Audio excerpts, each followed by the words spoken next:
Good morning again. I hope you are still there. Nakikinig kayo despite na wala tayong imagery sa ngayon dahil sa walang internet, no? Now, we have here, I brought in Dean Abdul Majid of our Dean of Faculty sa Iskia College, no? So he can help in the discussion. I will go back to the question of calendar.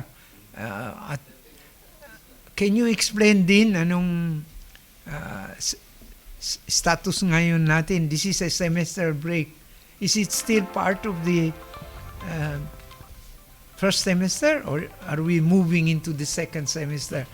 And that is why we are getting ready also for the flexible learning options. Okay, the first semester has already ended this week. Actually, it is from August to December, and January will be the second semester already, from January to May 2022.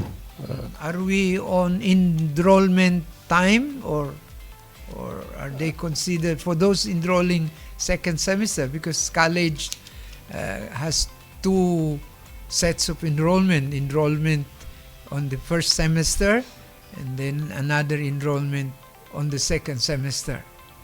Okay, sir. Actually, the first week of January is allotted for the enrollment period for the second semester.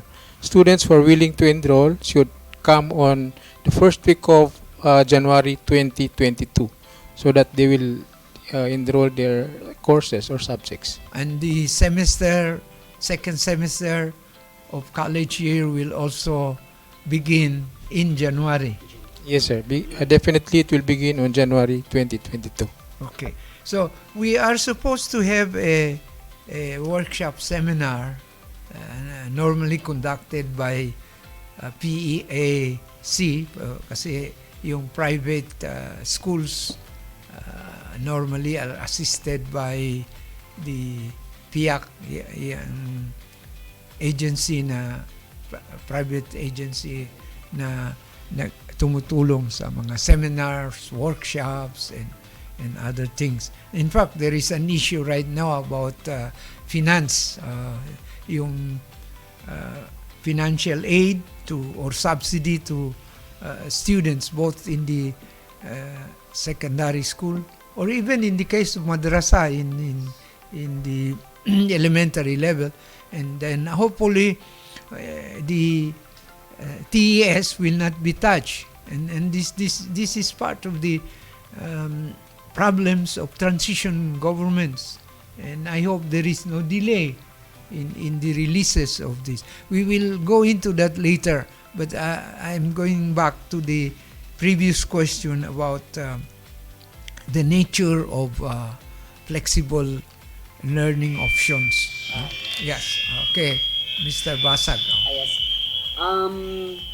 Yung na-discuss nga po no dun sa ating CHED Memorandum Order number 4 series of 2020 na pinagseminaran namin sa Jensen, yung flexible learning natin actually clearly defined dun sa ating CMO na it is student-centered learning, no? Only that we have to consider the environment of our students and the flexibility of time dun sa ating pagtuturo. Mm-hmm. So, how do you deal, ikaw ba si Faisal o si Faris? Faris. How do you deal with the question of the infrastructure requirements? Like you have to have, you will have modules, but you will have the other side, which is the distance learning or remote learning. So, are we ready for that? Is the Iskia College, the Sultan Kural Islamic Academy Foundation College, ready for the other side, which is the computer, the necessary tool? Yes, sir. Actually, sir, it's a good news po, no, for every one to know. Since dito po sa college natin is meron po tayo ngayon new sets of computers po na pwede pong gamitin po ng mga estudyante po natin dito. So, definitely po in college department po, we are ready, no, since we have already started yung paggamit po ng module, no, yung sa blended learning po, and then now we can actually focus naman po on the other side po, maliban po sa paggamit ng module, we can now focus po sa paggamit ng technology, like so for example yung sa mga computers po, yung sa electronic devices po na pwede natin gamitin as modality po, no, in the continuity of the learning of the students. So, ito yung tinatawag na digital. Yes sir, Ah, digital learning. Oo, Yes. with digital learning, kasi pupunta na sa computers, and remote means you can access, no, yung mga programs sa Yes sir. Yes sir. digital, Yes sir. process, no? Yes, sir, yes, sir. Can you describe a little bit of that? Sa seminar ninyo, anong Yes sir. well, first of all, we have computers here. Una tayo sa mga one of Yes, sir. the Yes, sir. first to use computers sa private schools, no? Yes, sir. Madrasa at that sa ang Sultan Kudarat Islamic Academy. Now, itong computer na ito, hindi lang yun sa literacy, computer literacy. Computer literacy means nag-aaral ng computer using keyboards or yung simple programs, encoding, downloading, uploading, and things like that. Now, the new sets of computer, these are new. We bought them this semester. We bought them because we are required to do that, including earphones and so on. Yes, So, what kind or what is the mode for this kind of digital learning? Yes sir. Actually in using the computer sir, no, since nga po we are now on this flexible learning. So flexible learning. So probably po when we are going to use the digital learning. So probably po the most essential po na ituturo po natin dito is that kung paano po yung mga basic po, no, yung mga basic po na dapat matutunan ng bata. Let's say for example, ang paggamit po ng mga Microsoft Words, Excel, let's say for example like that, kasi it is very useful naman po, 'di ba? Timely, it is very useful po yung paggamit ng Microsoft Word, ng Excel. Paano din po nila matutunan yung yung for example yung sa pag-encode like that, yung sa paggamit ng pagmaster po nung pagkakasunod-sunod ng mga letters sa keyboards, for example. Yung mga basic po dapat matutunan po as of now kasi nga po since we are limited din po in face-to-face. So probably po kasi kapag gumamit tayo ng digital, no, sa school mismo, limited din dapat. Hindi pwede na halos lahat ng bata is papasok, no? So kailangan pa rin po natin gawin yung tinatawag nila na by batches, no, na pagpasok ng mga bata. Ganun po. So, hindi yan one-way device. It will be two-way device or what? Because it's already existing. Halimbawa, are you doing this in high school? I understand you are doing the chat. Yes. Idris, anong sa inyo? Compare lang natin. Oh. Yes. Actually, ang sikat ngayon, sir, when you talk about technology, the most common use technology for having online class, for example, is actually the Zoom meeting application, or the other one is from the Google, it's the Google Meet. That is for online conferencing with video, conferencing wherein teachers and students can actually meet. The other one What is about webinar? webinars. Most likely, most webinars are actually done through Zoom, sir. Even actually meetings, no? Of actually yung mga meetings po ng mga kuan natin, no? Commissioners, mga offices, directors, agencies and so on. are actually done through Zoom now. Yun. Aside from that, kung gusto naman po nating chat, there are different modalities or ways. Gaya po ng Messenger, wherein students and teachers have their own group chats, no? Yes, Meron po silang Messenger na tinatawag. Aside from that, of course, nandiyan na dati pa naman yung email. Pero ang talaga pong madali ngayon na i-access is yung Messenger po. Yes. Kasi that is linked with the Facebook app. Ganun po. So, Facebook is more popular, easy to use.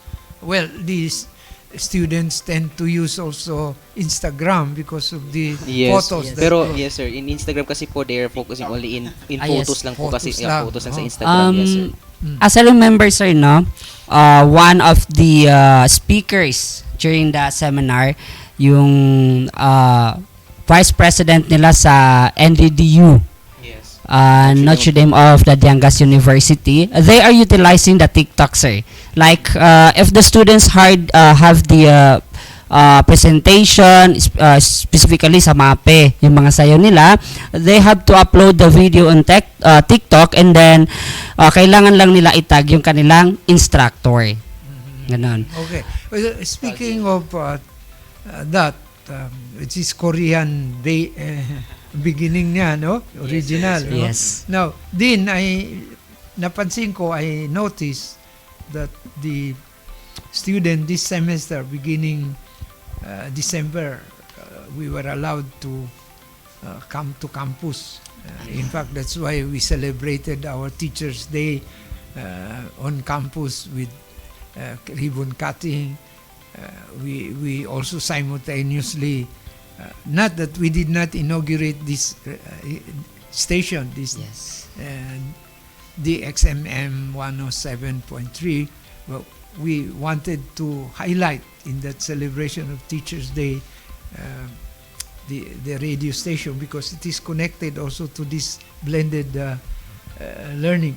Now, I noticed that there is a need for space outside or for the PE, for the demonstration of dancing, for example. Okay, you have done that. What was that about? This semester, you have tested students on what? Yes, sir. Because PE cannot be sufficiently done by just chat rooms, no, or through messages. It is very important to perform it physically. So they will. PE na theoretical. Yes, theoretical. Imagining. Imagining, only. yes sir.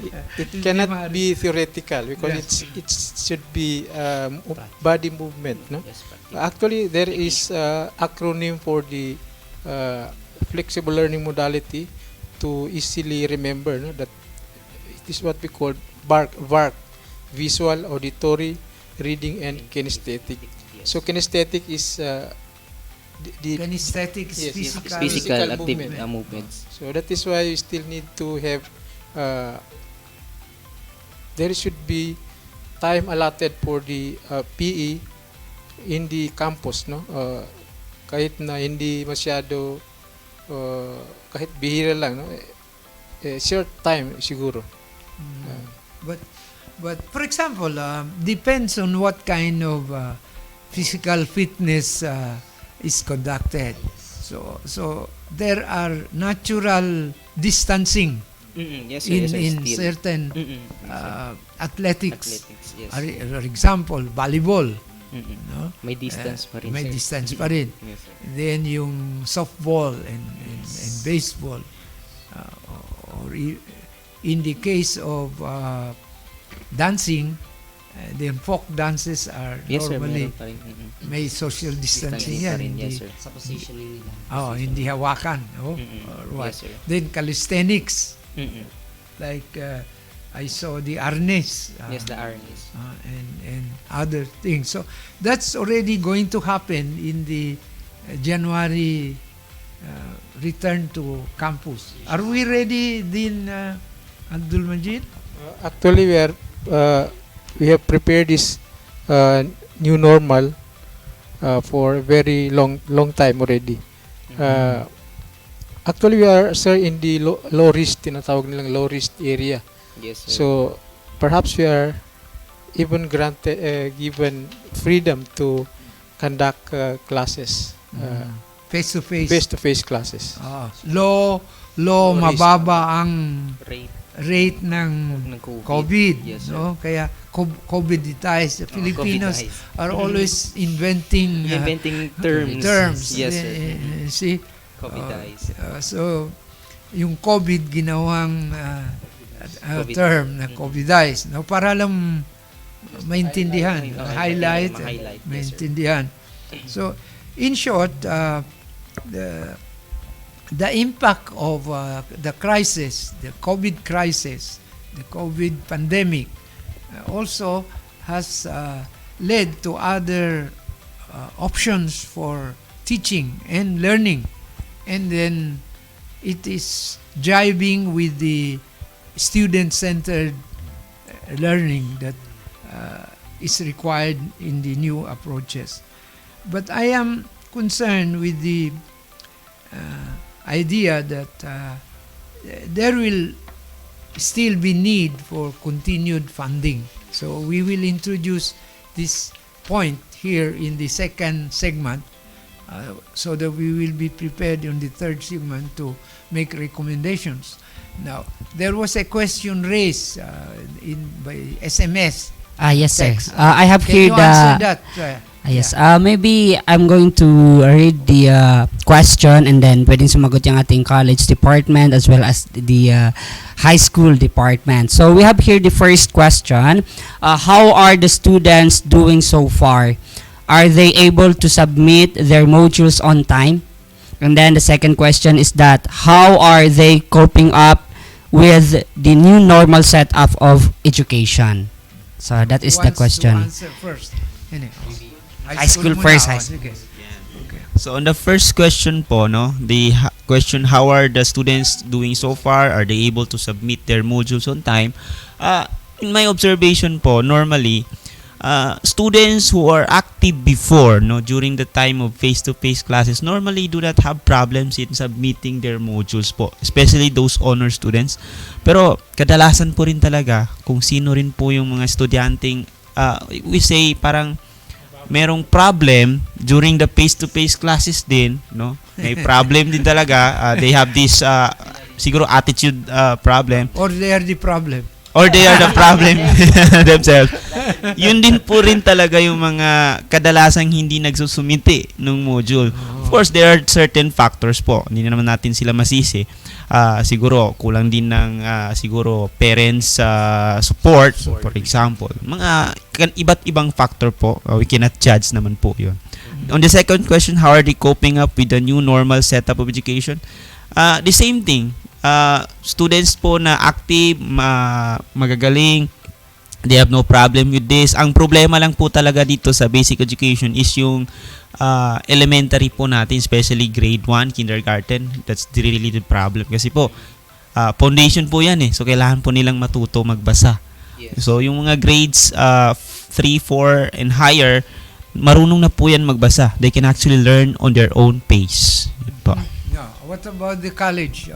Well, on the college department naman po, dun sa first question natin na how are the students doing so far, are they able to submit their module on time? As I observe po naman din, wala naman din po kasi problema sa college department kasi nga po they are given freedom naman po, di ba? Kasi may tinatawag tayo na academic freedom, but still the management of the teacher is that kung ano yung given na time, na duration po ng pagsagot ng module po, is kailangan kung nagbigay si teacher ng deadline for submission of the module, kailangan on that day masubmit naman po. Pero we cannot actually force students kasi nga may academic freedom time. We cannot force actually the students to submit the module on time, given time by the teacher kung meron din naman pong valid reasons kasi may mga uncontrolled naman po tayo, diba? Mga beyond control naman po ng mga circumstances.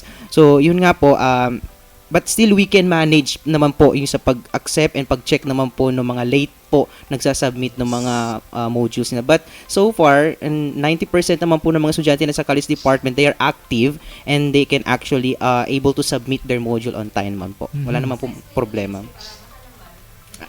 Okay. Ando naman po sa second question na how are the coping up with the new normal set of education ng mga estudyante natin. So probably naman po kasi everyone actually is yun nga po naapektuhan yung impact po ng COVID po nga po, di ba?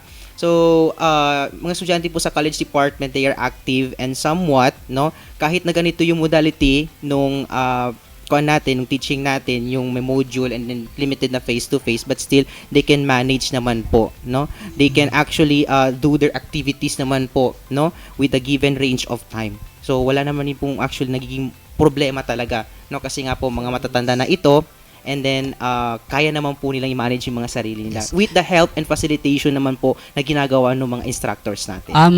Okay. Okay, good. Add ko lang sir, no? There are students na ma-appreciate ko masyado kasi pag binigyan mo sila ng module, yung initiative kasi nila, no? Very resourceful. May mga estudyante na nanonood sa YouTube, meron nagsa-search sa Google, which is wina-widen nila yung reference nila para mas matutunan pa nila ng maigi yung topic. Actually, that's what we call discovery learning. No? Yes. So, actually, may naidulot na maganda talaga itong yung flexible learning. Kasi Yes. nga po, natututo yung mga bata kung paano nila madidiscover talaga yung learning based on their own. Hindi na kailangan nung support talaga ni teacher. Diba? Although may supervision si teacher, pero yung 100% talaga nung matutunan ng bata yung concept is within him or herself talaga, within Yes. themselves. Kumbaga, yung mga estudyante natin ngayon, hindi na lang sila nagre-rely doon sa instructor nila. Yes. Ngayon, pwede na sila mag-search by their own. Yun yung magandang impact na naibigay ng flexible learning natin Yes, ngayon. the self-discovery Okay. learning. So ipapasok ko ito. Number 1, si Dr. Dustin. Well, he is on leave as Vice President for Finance here in Skia College, but he's a commissioner in the NCM. National Commission on Filipino Muslims. But he extended to us a help, very good help, which is mass vaccination. Yes. So I have to remind our students and faculty members, of course, Dean, that special po request yan ni Dr. Dustin na Mastura na magkaroon tayo ng that we will conduct a mass vaccination. Those who have taken the first dose and then who the other day, I think, before the semester Yes. break, we had the second dose. I hope he can request again for another Yes. special, especially for the secondary school students beginning 14 and above, or 12 ba? 12 and above, so that we can go to this. Yes, you will. Actually, sir, speaking about vaccination, we have done already for our second dose this last December 15. The faculty members of both college department and high school department. Okay, and the elementary Yes, who as are well. based in the city, Yes. in Burhan Mosque and Annex Elementary. Okay, the question of about chat. I learned this from our high school teacher, that because in the high school they cannot cope up with submission of modules, so they have sub questions to clarify. So what they do is they engage the student and their co-teacher. So here is where co-teaching methods will come in, and it is an effective way because it is a chat group.